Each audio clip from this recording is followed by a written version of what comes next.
BJP सांसद और पूर्व क्रिकेटर कीर्ति आजाद आईपीएल की कथित बुराइयों के खिलाफ दिल्ली के फिरोज शाह कोटला स्टेडियम के बाहर गेट नंबर 5 पर अनशन कर रहे हैं। कीर्ति आजाद ने कहा है कि वो आईपीएल के खिलाफ नहीं है, लेकिन आईपीएल के नाम पर हो रहे काले पैसों के खेल और राजनीति के खिलाफ हैं। कीर्ति के मंच पर पूर्व क्रिकेटर मनिंदर सिंह और विवेक राजदान पहुंचे हैं, लेकिन कोई नेता नहीं पहुंचा।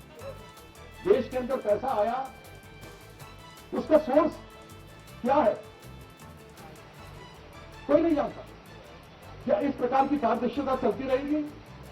आज हमको मालूम नहीं कि आईपीएल में पैसा कहां से आता है। ये 2 नंबर का पैसा जिसके ऊपर अनेकों जांच की गई थी सरकार की ओर से। मैं वित्त मंत्री और वित्त विभाग से पूछना चाहता हूं, सरकार से पूछना चाहता हूं कि क्या हुआ उसका। बीजेपी सांसद और पूर्व क्रिकेटर कीर्ति आजाद आईपीएल में अनुशासन की कमी को लेकर जमकर बरस रहे हैं। दिल्ली के फिरोज शाह कोटला स्टेडियम में धरने के दौरान कीर्ति आजाद ने हरभजन शीशंत थप्पड़ विवाद का जिक्र किया। कीर्ति आजाद ने कहा कि थप्पड़ विवाद के दोषी खिलाड़ी पर पाबंदी लगनी चाहिए थी। स्पॉट फिक्सिंग, हाथापाई, इसके पहले एक अंतर्राष्ट्रीय खिलाड़ी ने, भारतीय अंतर्राष्ट्रीय खिलाड़ी ने दूसरे अंतर्राष्ट्रीय खिलाड़ी को थप्पड़ मार दिया। हमने साहब बैन कर दिया। अरे फॉर लाइफ बैन करना चाहिए था। तो यह सब जो घटनाएं हमें देखने को मिलती हैं वो देखने को नहीं मिलती। मैं एक राजनीतिक आदमी हूं, पॉलिटिक्स में आया हूं, हृदय से एक खिलाड़ी हूं और स्वेच्छा से राजनीति में आया हूं। मैं चाहता हूं कि कुछ खेल की भावना भी राजनीतिकों में जाए।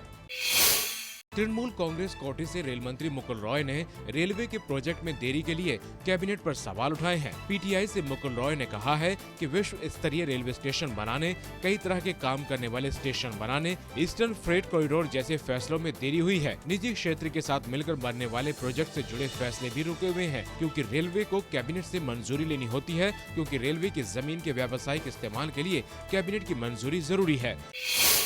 गुजरात दिवस के मौके पर गुजरात के मुख्यमंत्री नरेंद्र मोदी किसी रैली को संबोधित नहीं कर रहे हैं।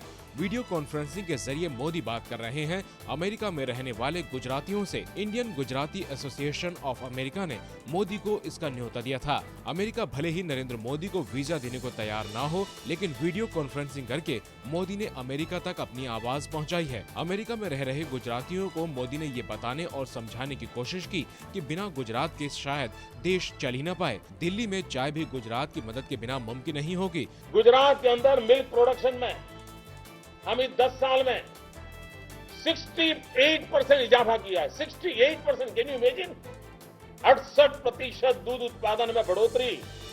और आज मैं गर्व से कहता हूं, दिल्ली के अंदर जब तक गुजरात का दूध नहीं जाता, दिल्ली सरकार को पीने के लिए चाय नहीं मिल सकती। मित्रों,